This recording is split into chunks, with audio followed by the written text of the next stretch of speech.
Good morning, everyone. Welcome to Monday with the Moors. I am Terrence Moore, and oh, she not here this morning.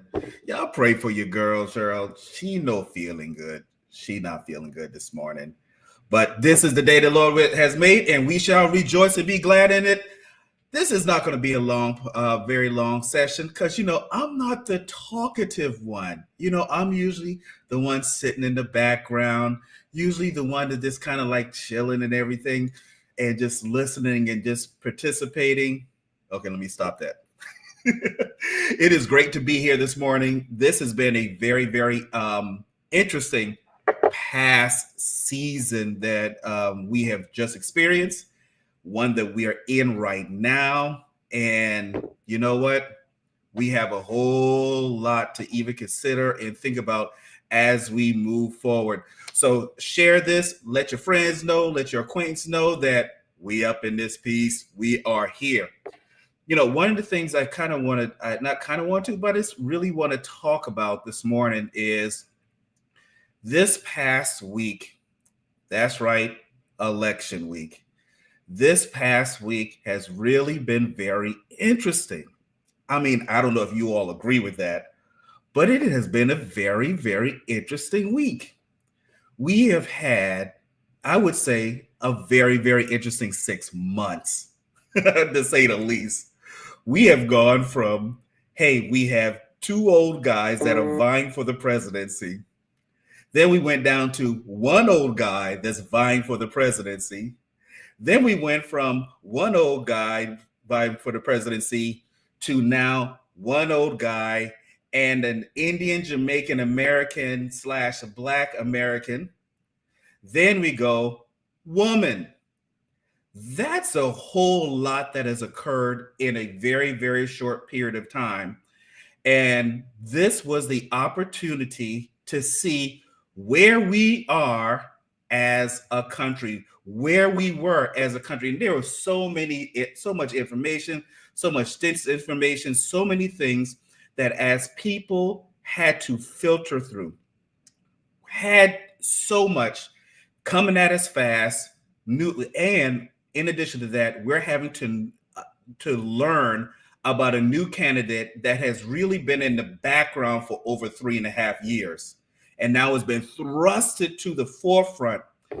And honestly, I can't even begin to imagine what she's gone through that went from, hey, I am the number two, to now being top of the ticket, having to find a second person in a second chair, and having to go from second chair to first chair on a national level and a global level, going through all kinds of rallies, informations, and interviews and attacks, known, unknown, intentional, non-intentional, so much, having to just really put herself out there, put a team together, get all the infrastructure done, go to places, map out places, all of the logistics of all within basically 107 days.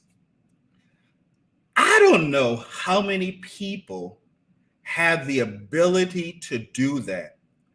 But one of the things I had to really consider, and we really have to consider, especially if we're going to deal with partnership, there's a whole lot, because she's also a married woman. So you can't, now she's a wife, she's and she's mamala. What kind of pivoting that they had to do as a family? What kind of pivot that they had to do professionally?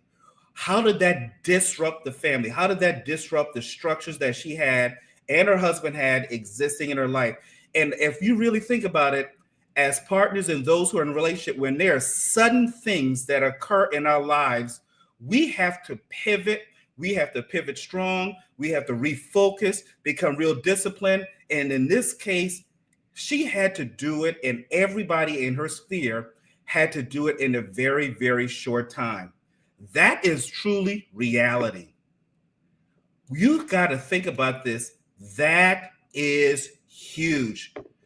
Yeah, absolutely. It's a lot. Can't imagine. Had no idea. Had to ramp up. Things was quick. Totally blind. Absolutely blindsided. Um, exactly, partnership. And if this is coming up as just Facebook user, streaming service said, "Hey, we got a technical issue. You're not going to know exactly who's coming through." So that's why if you're commenting, I have no idea who you are, but that's what it is. But here, that is so true. Is the fact that we have to understand what kind of mindset a person has to have, and again, everybody in their structure. What does it take? Can you really say you have that? Uh,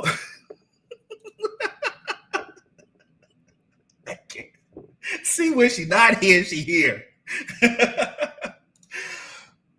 Do we have that kind of capacity?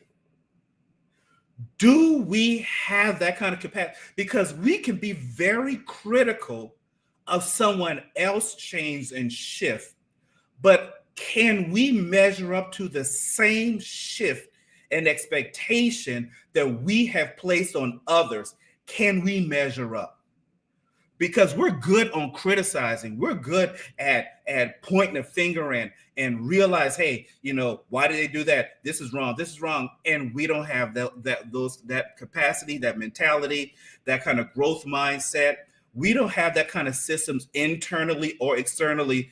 We really don't have that much room to really talk, because we could be so critical, and then karma is a beast. The same way you criticize other people, that stuff is going to come right back to you, and you're going to have to basically meet up to the same measurement that you place on other people. And that is an internal partnership that you have to really come to face. Can you handle the same thing that you put out? This is real. This is something that we have to really deal with on a daily basis, because we're quick to put our mouth out against something, but then let that same mouth from somebody else come back to us, and we're going to be all up in our feelings. We're going to be hurt. We're going to come with all kind of reasons why, what they know about that. They don't understand. You weren't saying that when it was coming out of your mouth. We have to have some really internal partnerships with ourselves before we start speaking out against somebody else. We need to go, where are we? We have to do some self-examination. We want to be in a partnership and relationship with business and other people, but we need to kind of check ourselves. Let me say that again. Sometimes we need to check ourselves, because you have to also think about, all right, now going back to what Madam Vice President went through, could we even handle that? I mean, honestly, could we handle the criticism on a mass scale? And some of us say, well, she knew it. She earned it. That's what she wanted. No. We can say the same thing about you. Well, you in that position, you knew what you were getting into. And sometimes we really don't know what we're getting into. And that goes in with business, that goes in relationship, that goes with finance, that goes with personal, that goes with family, that goes with jobs.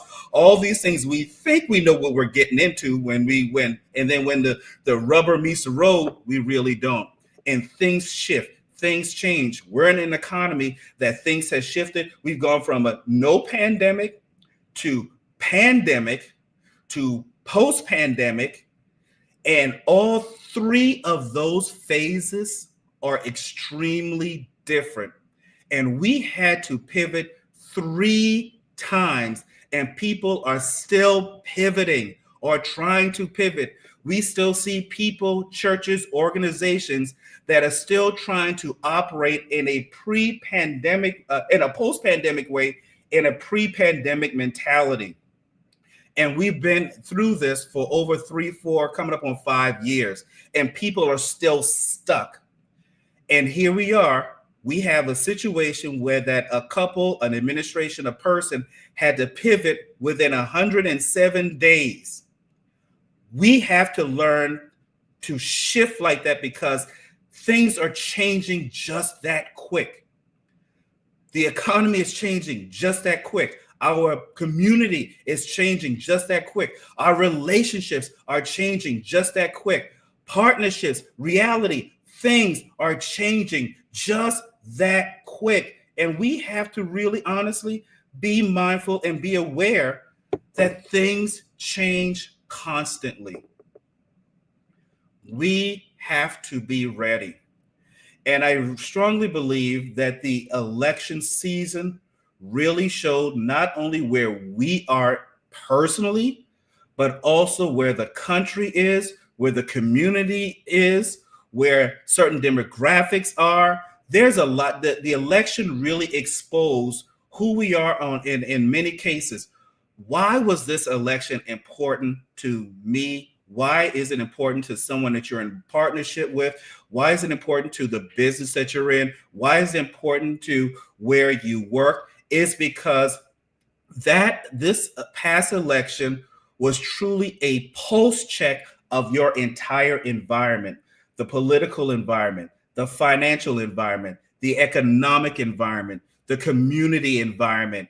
It was a pulse check of so many environments that we really need to be aware of. This was a time where that we really had to check ourselves. Where are things now?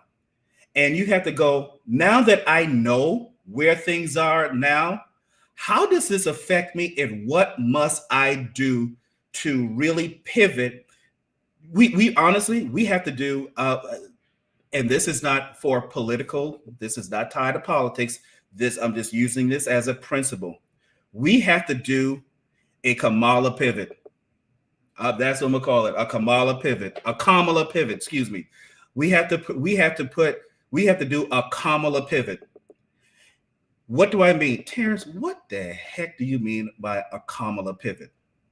A Kamala pivot is when you are thrusted into a sudden change and you have to back up, reassess. You have to basically step out of yourself, reassess everything that you had already in place.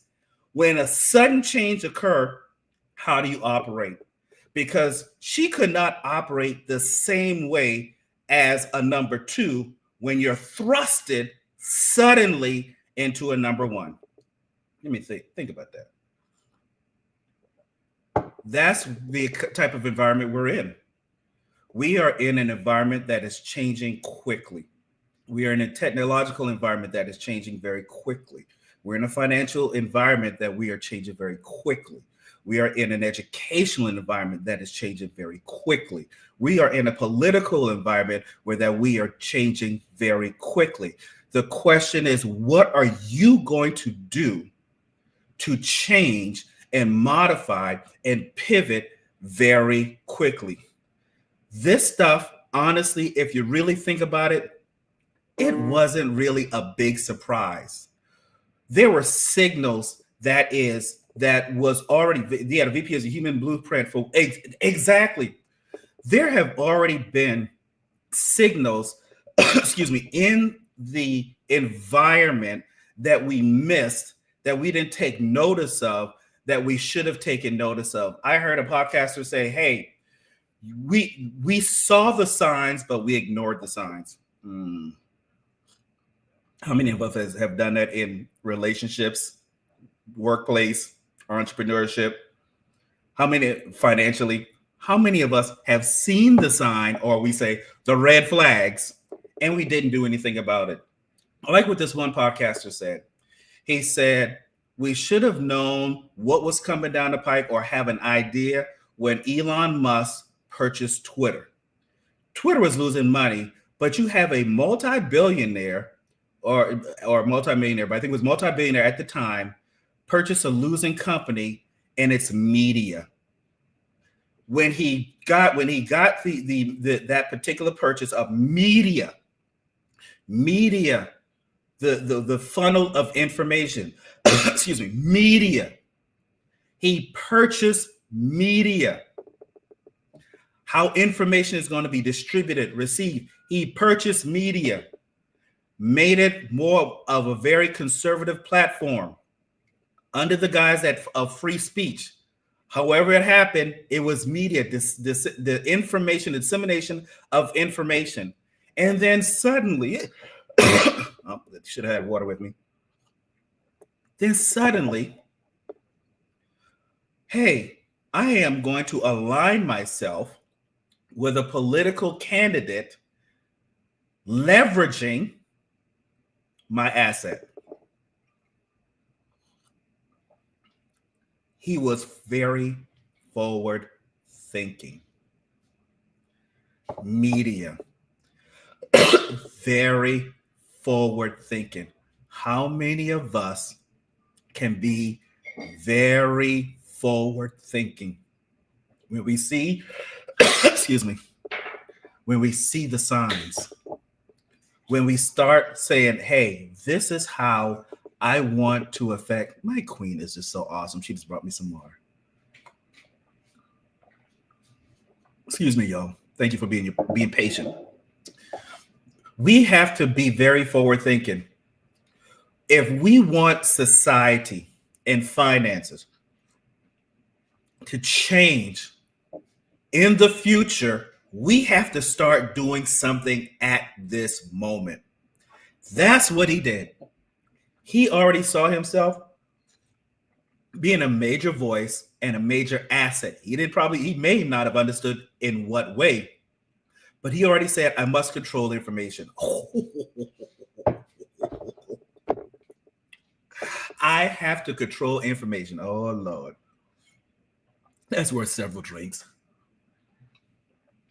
I have to control information. I have to control the vision of my future. I have to control how do I see myself? How do I see my partner? How do I see my sphere? How do I see my family? How do I see that? This is something I tell you, this must be something important for me to be continuously contracted. This interruption.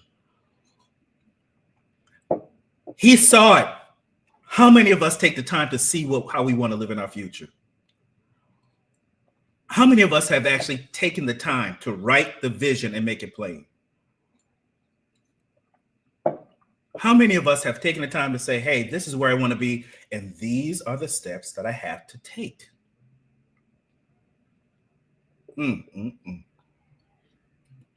How many of us know that we have families and we need to have life insurance? Do we purchase a policy right now, and do we keep delaying it? How many of us say that I need a promotion and we need to be in school to be more educated to better prepare ourselves? How many of us have put the time in to listen to other podcasters' videos that are going to feed our mind to ensure that we feed our future? How many of us have taken the time to really, really invest in ourselves? And really understand things from a systematic level. Oh, we sometimes think so small and we don't think system-based. That's how we need to this is how we need to secure our future, by thinking systemically and systematically. We operate in different systems and we have to learn the systems. And then again, systems change and we have to be aware of it. And how do we place ourselves where that we are assets in a system instead of liabilities in the system? Oh my gosh. Oh my Lord. Because too many of us are liabilities in the system. And so we have gotten comfortable with being liabilities in systems, and then want to turn around and complain about the system in which we are a liability in, instead of changing ourselves and be an asset to the system so that we can be a benefit to the system, to disrupt the system, change the system, or maybe just destroy it altogether. What are we willing to do to invest in ourselves, to secure the future of ourselves? What are we willing to do to look at things, to really go, look, enough is enough. Ooh, thank you. I felt that change in the environment. What do we need to do to really affect the system in the most positive way that is very impactful for us personally and then for the community as a whole? Instead of whining and complaining about the system, why don't we do something about the system?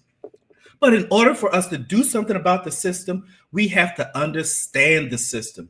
And some of the systems that we are not familiar with are politics, economics, and finance. And where are we most liable, or we are the greatest liability in? Politics, economics, and finance. And that takes work. And there are certain structures and obstructions in those systems that prevent those of us who really are directly or indirectly affected by it. They block us out and keep us ignorant of it because they know they control the system. They control information. We are pawns. We are sheep because we don't question it. But as soon as we begin to question it, then we become a problem. No, we need to start looking at what kind of change that we want to see and do our part to be in making that change happen. And a lot of the change cannot be done by yourself. You have to partner and collaborate with others of like precious faith. And sometimes it may not be someone who directly agrees with everything that you are or everything that you want. We have to shift our mindset. We have to be able to pivot quickly and stop being so critical of others who do. We have to do the Kamala principle, be able to shift. Now, she probably knew that she wasn't going to win. Who knows? She already knew that it was going to be upward climb because so much strategy change, so much shifting had to do. Everybody was geared toward one mindset. Everything shifted. But you know what? God doggone it. She made a very strong run. How many of us could do that? How many of us have the ability to do that in our own sphere? We have to really look at what's important, what's not, what can we pull out of what we just observed? How can we apply this to ourselves to really be very forward thinking about how we want our lives? Let me tell you something. Election is over. We already know that we have a new leader that's in place, that's coming in place. You know what I was thinking of, and me and my partner, wife, bae, you know, we're like, how are we going to make this bag under this new administration? That's where we at. How are we going to make this bag? How are we going to better ourselves? What are we going to do differently in this new administration? Hey, it is what it is right now, but what are we going to, we had to now pivot. We had to do a Kamala pivot. Look, how many commas are we going to have in this new administration? For the next 4 years, we already know what we're getting. We had a practice run to an administration before. We already have a strong idea of what it's going to be. He already campaigned on what he's going to do. How am I going to make my bags in under his administration? Once I figure out how I'm going to make that bag, then you know what I'm going to do? Hey, you know what? I didn't have a figure. I'm going to talk to some other people. We're going to kind of figure that. Now, this is where we are. What are we going to do to make some changes? And I'm going to start talking to other people. Look, this is where we at for the next 4 years. And we don't know what's going to change, what's not going to change. What we're going to do to make this bag, not this bag, these bags with an S. And we ain't talking about no small bags. We want the bags to be big. Because we also found out in this election, whoever got the bags have the power. So if you want power and influence, you better get your bags with an S. Yeah, you're right. That's being future focused. We want to worry about what's going on right now, what has happened in the past. Look, we already know what that is. We already know where we are. Where do we want to be? Make the plan, execute the plan, and do what you got to do. Now I know. How do I share that with the community? My part in learning and sharing what I have so that the community benefits, it's that collective mindset. But look, it's all about me and we and my partner. How are we going to do this? Enacting those things so that we are not just talkers, but we're doers. And when we're doers and we're doing what we talked about, we can share and say, this is from my experience, this is what we've seen, this is what we know, and get that information out. Because that's where we are. Yep, we knew that, but it was confirmed. Look, that's for real. And look, you can fuss and complain about what had happened already, but you better be future focused. The future is where we need to reside. The future is where we need to live. The future is where we need to exist. We as a culture have been very reactionary, and that has not benefited us at all. Being reactionary doesn't bring the bag. Being proactive is really key to advancing our culture, our mentality, making systemic and systematic change. We have to be future focused. Otherwise, we're always going to be stuck in the past.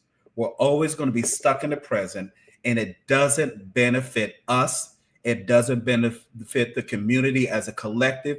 It doesn't benefit the global community. We really have to understand and embrace being very future focused. If not, you're going to be left behind. You are always going to be on the menu. One last thing before I leave. Look, stop trying to get around these tables of influence.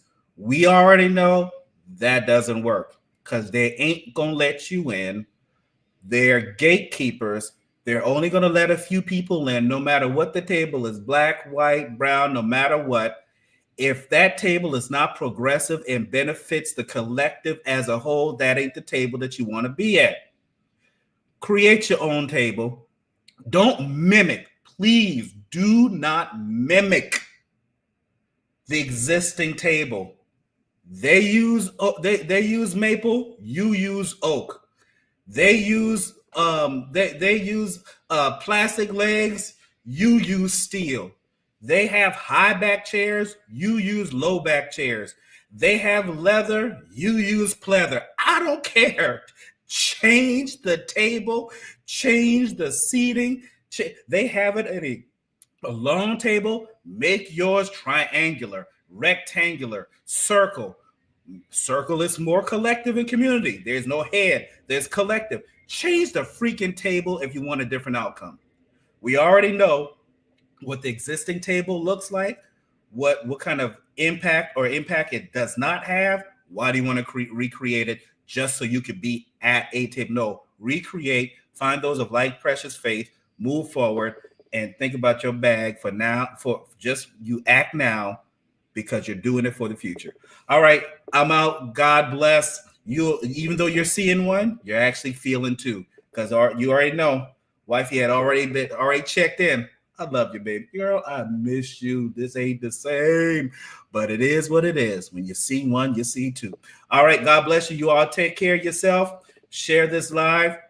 You'll see us on another Monday with the Moores. I'm Terrence Moore, and my wonderful partner who's here in spirit, Dr. Cheryl Ann Stokes Moore. God bless you. Until the next time. Peace. Make that bag.